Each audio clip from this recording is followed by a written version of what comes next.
Hola xeopresters, mirai, güei toi aquí, na mesma Viesca. Hay miles de años, en antes de que los seres humanos ocupáramos el terrén de Asturias, lo que había en la mayor parte del espacio ya era, eminentemente, bosque, es decir, monte, Viesca. ¿Y qué bosque era ese? Pues era el bosque que permiten las condiciones climáticas del ámbito en el que nos atopamos, el ámbito atlántico. Además, por la nuestra posición latitudinal, unas veces vamos a estar más cerquina del sol y otras veces vamos a estar más lloñe. Y esto se traduce en que tenemos estaciones, ni más ni menos. Esto quiere decir que vamos a tener unas veces más horas de luz y otras veces, por ejemplo, durante el invierno, menos horas de luz, lo que va a afectar de forma bastante clara a la vegetación que nace en Asturias. Así las cosas, lo que toca aquí, lo natural en Asturias, es un bosque como este, un bosque atlántico caducifolio, con especies que pierden la sofuella durante el otoño para avezarse, para adaptarse a una situación de menos horas de luz y de menos, de temperaturas, digamos, ya no tan cálidas como durante el verano.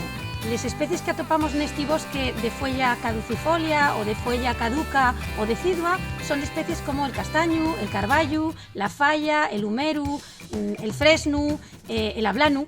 Una de las cosas buenas que tienen precisamente este tipo de bosque es que al perder los árboles la sofuella durante la seronda, fórmense suelos bastante nutridos, bastante ricos, y esto es bueno desde el punto de vista de la biodiversidad, porque toda la fauna, todos los animalines que viven en el sotobosque, es decir, en el suelo del bosque, necesiten de esta follarasca para alimentarse y para vivir. Y ahora, pensáis, tenemos un bosque con diversas especies, que unas pierden la folla en antes, otras después, unas tienen la folla más grande, otras más pequeña, unas son más altas, otras son más bases. Pues todas ellas van a perder la folla a lo largo del año, con lo cual durante la seronda vamos a tener unos árboles con folles coloraes, otros con folles marronines o marielles.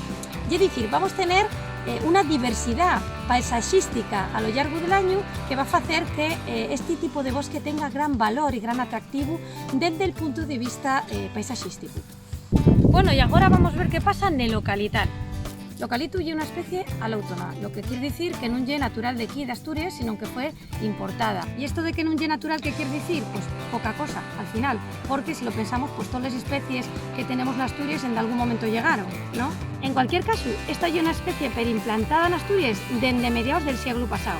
Y esto tiene una razón de ser, tiene que ver con el hecho de que es una especie de crecimiento rápido. Esto se traduce en que el localito puede llegar a medrar hasta 3 metros al año, y eso es mucho, ¿eh? Lógicamente, todo ese enxorrecimiento va a hacer que el localito necesite más nutrientes y posiblemente, a todos luces, bastante más agua que la que necesiten otras especies que sí son consideradas naturales en Asturias. La madera del localito sobre todo va a usarse para generar pasta de celulosa y los diversos aprovechamientos, ¿no? Para hacer papel, pero muchas otras cosas.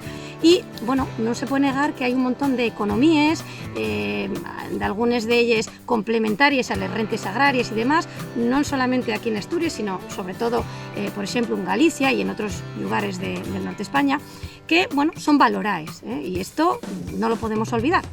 Lo que sí está completamente fuera de debate es el importante impacto paisajístico que tiene esta especie por la su extensión en la mayor parte de la costa cantábrica.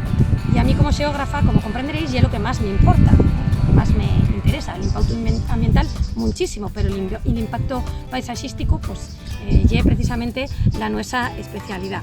¿Qué pasa precisamente con el paisaje y el localito? Bueno, pues lo primero, que a diferencia de ese bosque autóctono que tenemos en Asturias, ese bosque caducifolio, atlántico, bueno, pues este no es un bosque pluriespecífico, sino que es un bosque monoespecífico, porque solamente tenemos eucaliptos. Además, hay que tener en cuenta una cosa, y es que como el eucalipto y una plantación está fecha para ser aprovechada desde el punto de vista maderero, pues aproximadamente cada 6-8 años lo que pasa es esto.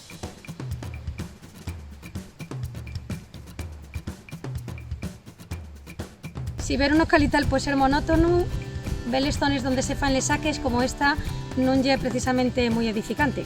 Hasta ahí bien poco. Aquí en Asturias todavía contábamos con una ventaja importante contra la expansión en sin límites de esta especie, y es que la especie Globulus, que es la que hasta ahora podía plantarse, la única que podía plantarse en Asturias, non soporta les xelaes. E isto quer dicir que non podía crecer en a montaña. La montaña asturiana y la media montaña asturiana estaba a salvo de la especie. Al eucalipto tipo globulus, Eucalyptus globulus, y el nombre científico, siempre se dice en latín, llámenlo también eucalipto blanco. Pero cuidadín, porque a partir de agora parece ser que se está estudiando la posibilidad de que otro eucalipto, que lle el eucalipto brillante, Eucalyptus nitens, pueda ser plantado aquí en Asturias, y eso va a suponer que la expansión sea mayor y por zonas donde hasta ahora no había ni un eucalipto. Y para muestra, un botón, miráis, aquí tenemos por un lado, el bosque autóctono, el bosque de ribera, que va acompañando normalmente a cualquier regato, río, como por ejemplo pues, el Fresno, el Ablanu, el Humeru y otros. En cambio, al otro lado tenemos pues, al Ciu la Bestia ahí, los eucaliptinos enanos que van avanzando y ganando terreno. Fijaos. Así que agora, tú ya lle la respuesta, eucalipto sí o no. Yo tengo lo per claro, eucalipto sí, pero non perda Yuri, por favor. Vémonos la próxima, Xopresters. Chao.